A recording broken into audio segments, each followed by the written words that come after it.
Little योगी। काशवी बेटा, तुम सोई नहीं अभी तक? सुबह स्कूल जाना है ना? पापा वो मुझे नींद नहीं आ रही।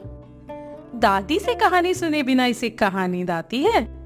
पर बेटा, दादी को फीवर है ना, तुम आज बिना कहानी सुने सो जाओ। जब दादी ठीक हो जाएंगी तब उनसे ढेर सारी कहानियाँ सुनना। कब ठीक होंगी दादी? उनको ऐसे बीमार देखकर मुझे बहुत दुख होता है। बेटा वो जल्दी ठीक हो जाएंगी, उनका फीवर जल्दी उतर जाएगा। चलो मैं तुम्हें कहानी सुनाती हूँ। क्या सच में? हाँ, मैं आज तुम्हें ज्वरासुर की कहानी सुनाऊंगी।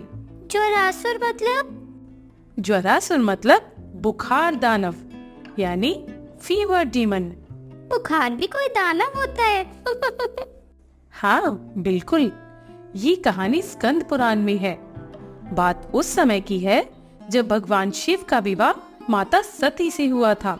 माता सती के पिता यानी राजा दक्ष, वो भगवान शिव को बिल्कुल पसंद नहीं करते थे और एक बार राजा दक्ष ने बहुत बड़े यज्ञ का आयोजन किया।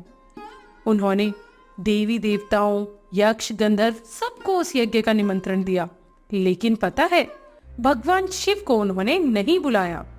इस यज्ञ से हम सभी को पुण्य और शक्ति की प्राप्ति होगी। नारायण नारायण, महाराज आप भगवान शिव को बुलाना भूल गए हैं। भगवान मत कहो उस ढोंगी को, वो वैरागी और भूतधारी है, यज्ञ के लिए अनुचित है।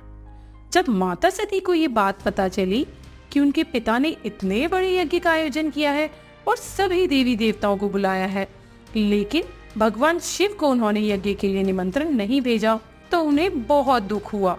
वो बेचैन हो गई। माता सती को ऐसे बेचैन देखकर भगवान शिव इतने चिंतित हो गए कि उनकी तीसरी आंख से पसीने की बूंद निकली और वह पसीने की बूंद धरती पर गिरने ही वाली थी कि उसमें से एक भयानक दानव निकला जो ज्वाला की तरह चमक रहा था। वैसे तो वो दानव दिखने में छोटा था, बिल्कुल एक बौने जैसा, लेकिन बहुत डरावना था। उसकी बड़ी बड़ी आंखें और अजीब सा चेहरा था। उसके सिर और शरीर पर बाल खड़े हुए थे और तो और उसके सिर पर तो सींग भी थे। उसकी मूछें हरे रंग की थी और उसने लाल रंग के कपड़े पहने हुए थे। इस राक्षस का नाम ज्वर रखा गया, मतलब बुखार। ज्वर बहुत शक्तिशाली था। चारों दिशाओं में उसने अपनी ज्वाला फैला दी। ज्वर ने अपनी ज्वाला के ताप से सभी देवताओं को बुखार चढ़ा दिया और सभी देवता त्राहिमाम करते हुए भगवान शिव से सहायता लेने पहुँचे। त्राहिमाम प्रभु, त्राहिमाम, त्राहिमाम प्रभु, त्राहिमाम। हे भगवान शिव, अब आप ही हमारी सहायता कीजिए। इस ज्वरासुर ने तीनों लोकों में अपना हाहाकार मचा रखा है। सभी देवतागण ज्वर से तप रहे हैं। प्रभु हमारी सहायता कीजिए। हे देवगणों, आप लोग निश्चित रहिए, इस ज्वरासुर को मैं अवश्य समाप्त करूंगा और आपको इस मुसीबत से निकाल लूंगा। तब भगवान शिव ने ज्वर दानव की शक्तियों को कमजोर करने के लिए उसके कई टुकड़े कर डाले और उसे ज्वरासुर का नाम दे दिया।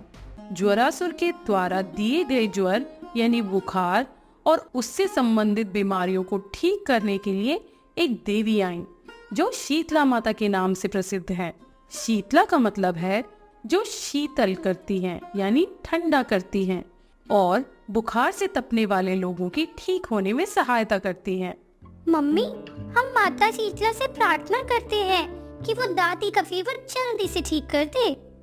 हाँ जरूर बेटा, लेकिन प्रार्थना के साथ साथ दवाई लेना भी जरूरी है और हमने दादी माँ को दवाई दे दी है तो वो जल्दी ठीक हो जाएंगी। चलो अब जल्दी से सो जाओ, वरना सुबह लेट उठोगी और स्कूल के लिए भी लेट हो जाओगी। ओके मम्मा, गुड नाइट। गुड नाइट बेटा। आपको हमारी कहानी कैसी लगी कमेंट्स में जरूर बताएं और हमारे चैनल को सब्सक्राइब करना ना भूलें।